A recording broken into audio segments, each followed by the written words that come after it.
los agradecimientos a los organizadores. Y bueno, el papel que yo tengo es complicado porque el título del marco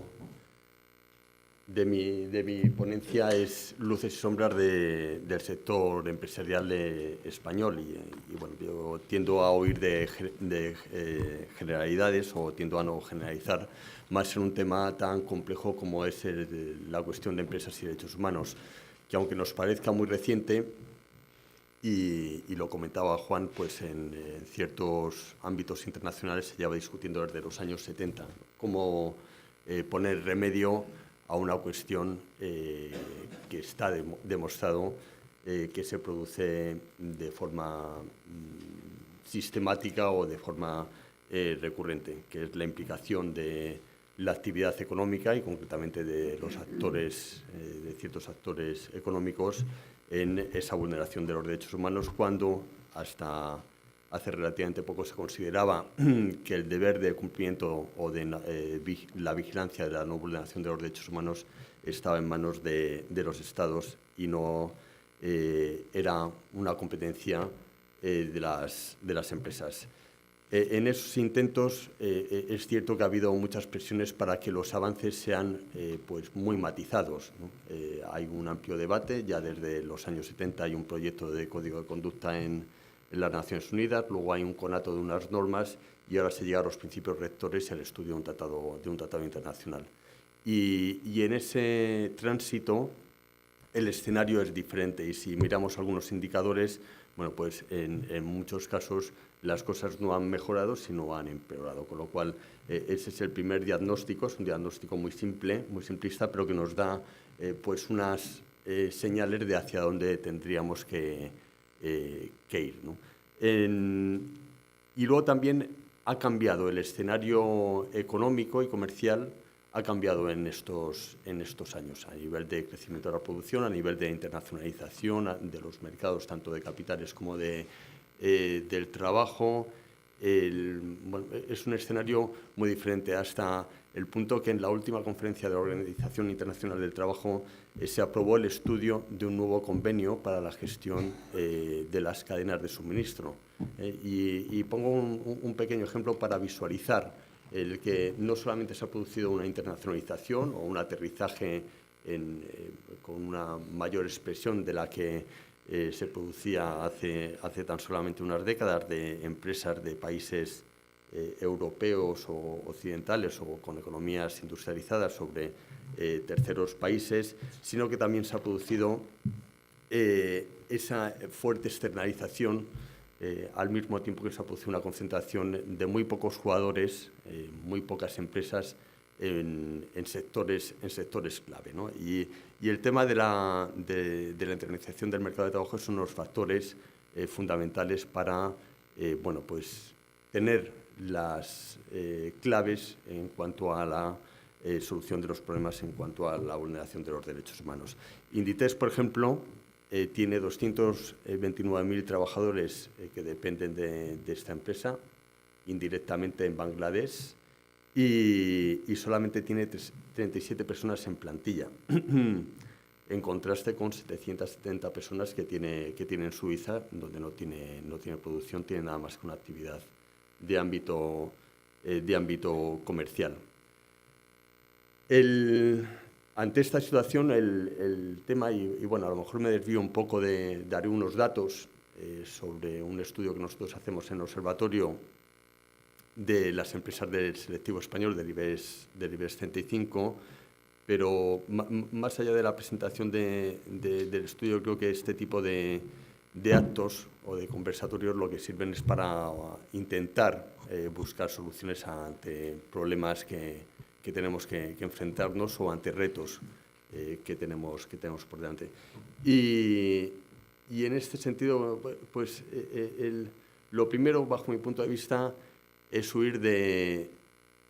esas generalidades, ¿no? O sea, el tema de la vulneración de los derechos humanos por la empresa es un tema altamente complicado y que en algunas situaciones esa complejidad todavía se eleva cuando hay una actuación de países en los cuales bueno, pues no son países garantistas de esos derechos o con una fortaleza institucional, pero eso no quiere decir que solamente la vulneración de derechos humanos se dé en estos países a los que nos referimos. En España hemos visto como en los últimos años hay una vulneración o se ha producido una vulneración de los derechos humanos con una... y aquí hay otra cuestión, que muchas veces esta vulneración no es una acción directa por parte de la empresa, sino es una, como enmarcan los principios rectores, una connivencia a través de una acción indirecta y una connivencia con los estados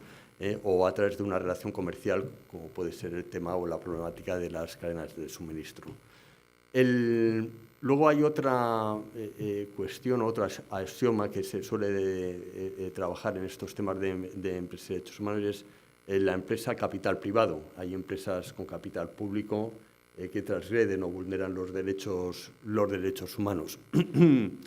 Con lo cual, bueno, no es solamente un problema de capital privado, sobre todo, pero no solamente un problema de capital privado. Y luego hay otra cuestión que yo, en los viajes o en las investigaciones que he hecho, que intento pues ser lo más objetivo posible, pues me he dado cuenta de que muchas veces el problema no solamente es con el capital que viene de fuera, sino hay un grave problema con el capital local, que no viene de ahora, de un efecto de internacionalización, o provocado por la internacionalización, sino que se arrastra desde hace muchísimos años. Y que la principal obsesión de estas personas, que son 4 familias en muchos países, es que el status quo no cambie, que no se produzca nunca una situación en la que pueda haber movilidad social. La connivencia de este capital local con el poder político, con el poder de los medios de comunicación y con otros poderes fácticos de estos países es tremendamente perjudicial. Y en este caso la vulneración se produce desde allí. También, indudablemente, la empresa transnacional pues va a aprovechar todos los vestigios que puede hacer para poder ganar o obtener unas cotas de rentabilidad. Y luego otra cuestión, que claro, y lo planteaba Juan, y yo creo que de una forma muy acertada, es qué hacer ante el conflicto constante al cual se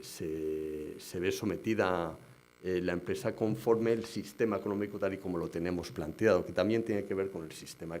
político a nivel internacional, ¿no? Y eso tiene que ver mucho con el concepto de competitividad, que no tiene nada que ver con el concepto de competencia, sino de competir en base a la obtención de unos recursos, y como se planteaba, en el espacio corto de tiempo. Y aquí, y yendo a las posibles vías o soluciones, tenemos que implicar no solamente a los Estados, que vemos que tenemos normativa de ámbito internacional y que es reiteradamente y recurrentemente transgredida por parte, además, de una forma totalmente impune, con lo cual la regulación es un mecanismo, es un instrumento, pero no tiene por qué ser el único instrumento. Hay que abordar otro tipo de mecanismos y otro tipo de instrumentos. Y para mí un factor fundamental, y luego ya entraré en un poco a esos datos que comentaba, un factor fundamental es la involucración de el sistema financiero, por un lado, y todo el tema de coherencia política. Yo estoy totalmente de acuerdo con lo que plantea Juan de la coherencia de políticas, y estoy totalmente de acuerdo porque lo he vivido en el sentido de que aquí, cuando hay un conflicto, siempre se decanta la balanza por ayudar o por lo que es una de las posiciones. Y eso yo en todos los ámbitos,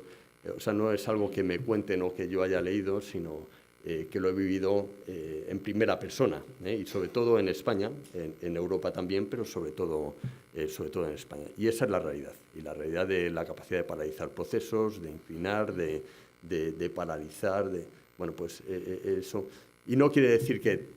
bueno, al final, cuando hablas de empresa, esto también es una cuestión que tiende a confundir. En empresa, bueno, pues todos hemos formado parte de una empresa alguna vez, otros tenemos gente cercana que trabaja en una empresa, o nuestros padres han trabajado en una empresa, y empresas con naturaleza social y jurídica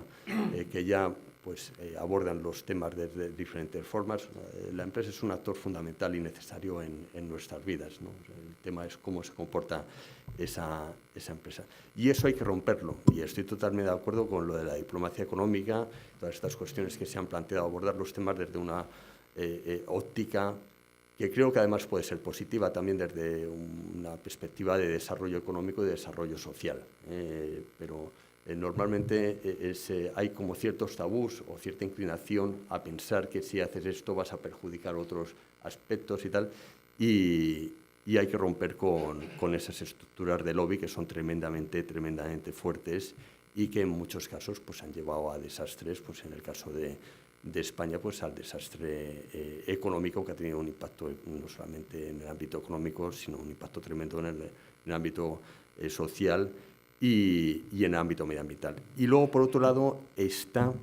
la cuestión del sector financiero. El sector financiero es el motor, el que inyecta gasolina al motor de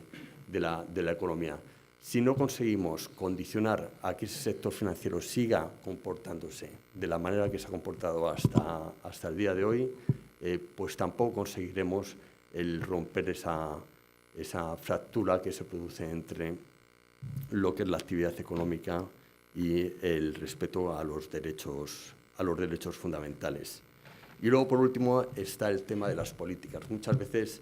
los marcos regulatorios tienen su efecto, y así a mí me queda perfectamente claro en el caso de la modificación del Código Penal con la imputabilidad de la persona jurídica, pues nunca he visto una acción más rápida, no hay todavía jurisprudencia en ese sentido, pero nunca he visto una acción más rápida para que los departamentos de empresas, o se creen por parte de las empresas y por parte de las consultoras, que esto es otro tema pues que sería interesante abordar, todo el mercadeo que se hace con todos estos temas, pues se creen los departamentos de compliance, de cumplimiento, porque ahí sí hay responsabilidad de una serie de señores que no quieren asumir unas responsabilidades por los actos que se puedan cometer. Pero luego tenemos otro tipo de legislación que es totalmente ineficiente, que es el tema de, por ejemplo, el convenio anticohecho de la OCDE, que obliga a los Estados a transponer en el Código Penal y que establece como hecho punible el soborno de un agente público extranjero.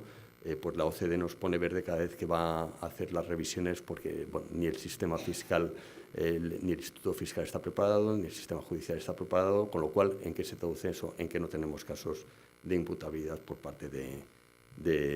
este hecho punible. Y ya para terminar, nosotros hacemos un estudio, nada más que un minuto, en el cual evaluamos pues, una serie de indicadores de la información pública que publican las empresas del IBEX 35, diferentes dimensiones, y una de las dimensiones que evaluamos es el tema de los derechos humanos. Y es cierto que aquí, pues hace años, llevamos como 14 años haciendo este estudio, pues al principio era imposible entablar una conversación. Luego, antes de la publicación del estudio, se lo enviamos a la empresa y le dejamos la opción de debatir con ellos los resultados, y era imposible establecer el que el interlocutor comprendiese la implicación de los derechos humanos dentro de la empresa. Esto es completamente cierto, incluso yo he tenido conversaciones en las cuales pues la persona al otro lado del teléfono pues se partía de risa cuando hablamos del tema de los derechos humanos. Todo eso ha cambiado